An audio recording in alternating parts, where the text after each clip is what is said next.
تو سب سے پہلے اہل حدیث صحابہ کرام ہیں، اور یہ بات مخالفین اہل حدیث سے بھی تسلیم کر رہی ہے۔ میرے پاس حضروں میں ایک کتاب پڑھی ہے جس کا نام ہے اجتہاد و تقلید، لکھنے والے ہیں محمد ادریس کاندلوی، لاہور میں فوت ہوئے، بہت بڑے عالم تھے دیوبندیوں کے۔ اس میں صفحہ نمبر 48 پر 70 نمبر 13 پر کاندلوی صاحب نے لکھا ہے اہل حدیث تو تمام صحابہ تھے۔ دوبارہ سن لیں، انہوں نے لکھا ہے کہ اہل حدیث تو تمام صحابہ تھے، تو ثابت ہو گیا کہ سارے صحابہ اہل حدیث تھے۔ پھر تابعین ہے، پھر تبع تابعین ہے۔ تابعین میں امام سلیمان التیمی رحمۃ اللہ علیہ، جو سیدنا انس بن مالک رضی اللہ تعالیٰ عنہ کے شاگرد تھے، ان کے بارے میں امام یحییٰ بن سعید القطان فرماتے ہیں کان من آل الحدیث، وہ اہل حدیث میں سے تھے۔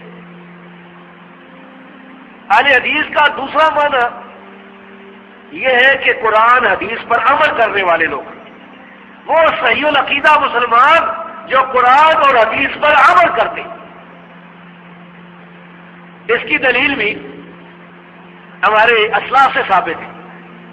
شیخ الاسلام ابن تیمیہ رحمۃ اللہ علیہ نے اسی فتاوی میں، اسی جلد میں، چوتھی جلد میں یہ لکھا ہے کہ حدیث پر عمل کرنے والے بھی اہل حدیث ہیں۔ اور یہ مضمون ہم غالباً مانامہ ضرب حق یہاں سے جو اسی جامعہ سے شائع ہوتا ہے اس میں شائع کر چکے۔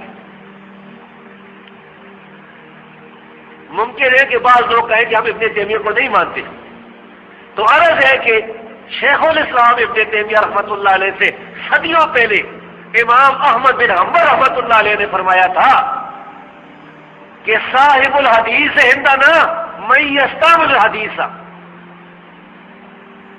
اہل حدیث ہمارے نزدیک وہ انسان ہے جو حدیث پر عمل کرتا ہے۔ یہ حوالہ خطیب بغدادی کی کتاب الجامع فی اخلاق راوی و آداب سامع میں موجود ہے، ابن الجوزی کی مناقب الامام احمد میں موجود ہے، سمعانی کی ادب الاملاء والاستملاء میں موجود ہے، سند بھی صحیح ہے۔ اس لحاظ سے اس دور میں بھی اہل حدیث علماء جو حدیثیں پڑھاتے ہیں وہ بھی اہل حدیث ہیں، اور اہل حدیث عوام جو ان پڑھ ہیں وہ بھی